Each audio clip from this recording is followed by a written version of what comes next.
नमस्कार विद्यार्थियों।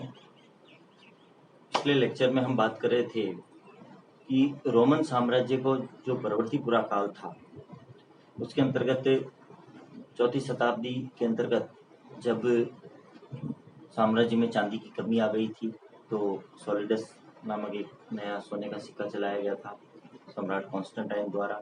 धीरे धीरे स्वर्ण सिक्कों की मात्रा काफ़ी बढ़ गई थी, लोगों को वेतन भी स्वर्ण सिक्कों के रूप में मिलने लगा। इस प्रकार से समृद्धि आने लगी और सिक्कों का काफ़ी प्रचलन होने से व्यापार वाणिज्य उद्योग धंधों में काफ़ी विकास हुआ। अर्थव्यवस्था जो थी वो उच्च स्तर पर पहुंचने लगी।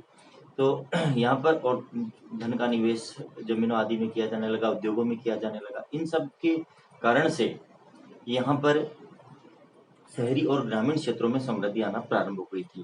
तो देखिए आगे देखते हैं, इन सभी के फलस्वरूप जो भी काम हुए, पहले मुद्रा का प्रचलन हुआ स्वर्ण रूप में और लोगों के पास धन संपदा आई, निवेश किया गया। तो इन सब के फलस्वरूप शहरी संपदा और समृद्धि में अत्यधिक वृद्धि हुई।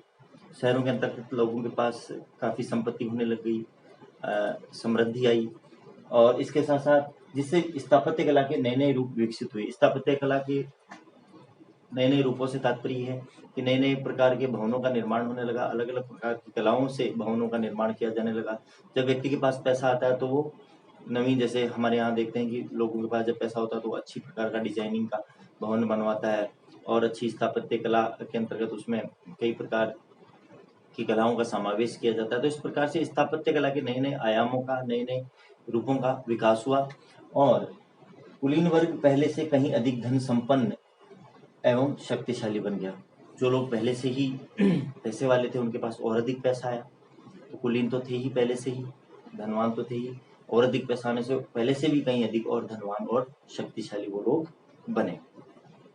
नेक्स्ट हम देखते हैं कि मिस्र से प्राप्त पेपायरस दस्तावेजों से पता चलता है कि तत्कालीन समाज अपेक्षाकृत अधिक खुशहाल था तथा समाज में व्यापक रूप से मुद्रा का प्रयोग होता था।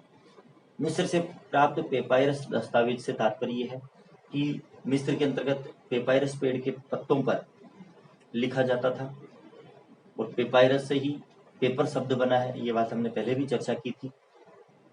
तो वहां से प्राप्त जो पेपायरस पेड़ के पत्ते हैं जिन पर लिखावट मिली है, उन दस्तावेजों से ऐसा पता चलता है कि तत्कालीन जो समाज था वो अपेक्षाकृत पहले की अपेक्षा और अधिक खुशहाल था और इसके साथ साथ मुद्रा का व्यापक रूप से प्रचलन होता था, अर्थात उसका मुद्रा का व्यापक रूप से प्रयोग किया जाता था, पैसे का काफी लेन देन होता था।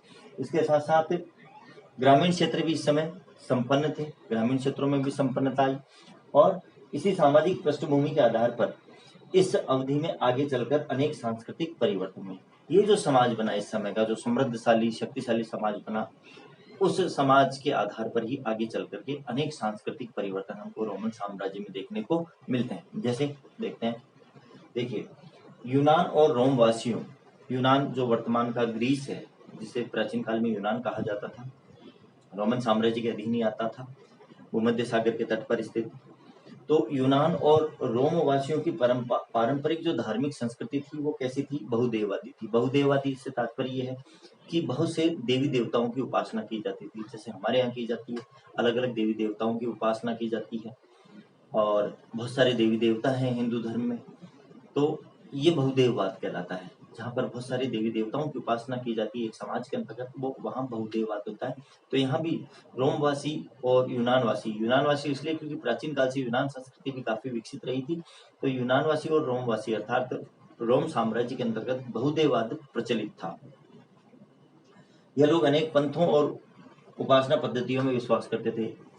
अनेक पंथ अर्थात धर्म की अलग अलग शाखाएं थी, एक ही धर्म की बहुत सारी शाखाएं थी और इसके साथ साथ अलग अलग उपासना पद्धतियां थी इनकी। तो बहुदेववाद के साथ साथ अनेक पंथ भी थे और उपासना पद्धतियां भी इनकी अलग अलग थी।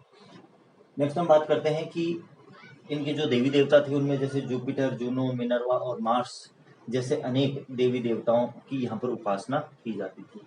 ये सभी यूनानी नाम है, जुपिटर, मिनर्वा, मार्स, ये इतालवी, यूनानी और पूर्वी जो क्षेत्र थे वहाँ के ये देवता थे जो रोमन साम्राज्य के अंतर्गत जिनकी उपासना की जाती थी।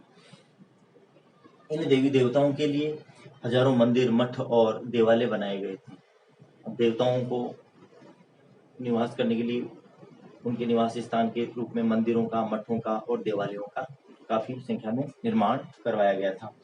चौथी शताब्दी में जब ईसाई धर्म को राजधर्म घोषित किया गया, चौथी शताब्दी में सम्राट कॉन्स्टेंटाइन ने ईसाई धर्म को राजधर्म घोषित कर दिया था, जैसा कि हमने पहले चर्चा की थी। तो जब ईसाई धर्म को राजधर्म घोषित किया गया तो ईसाई धर्म एकेश्वरवाद में विश्वास रखता है, अर्थात एक ही ईश्वर की उपासना में विश्वास करता है। इस्लाम में भी एकेश्वरवाद का ही समर्थन मिलता है, अर्थात वह भी एकेश्वरवादी है, इस्लाम भी, और ईसाई धर्म भी एकेश्वरवादी है। हिंदू धर्म ही बहुदेववादी है। तो यहाँ पर जो ईसाई धर्म को जब राजधर्म घोषित कर दिया गया तो धीरे धीरे रोमन समाज के अंतर्गत जो बहुदेववाद का प्रचलन था वो कम पड़ने लगा। क्यों?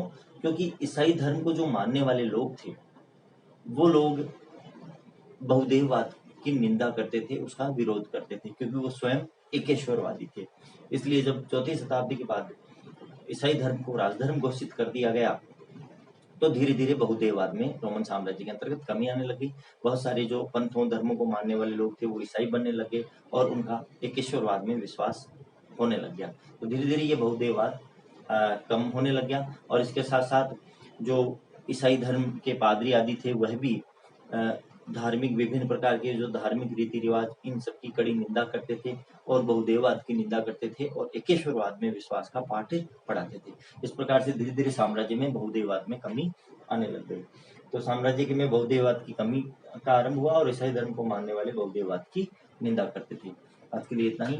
नेक्स्ट टॉपिक में हम आगे इसको कंप्लीट करेंगे, परवर्ती पुरा काल को। धन्यवाद।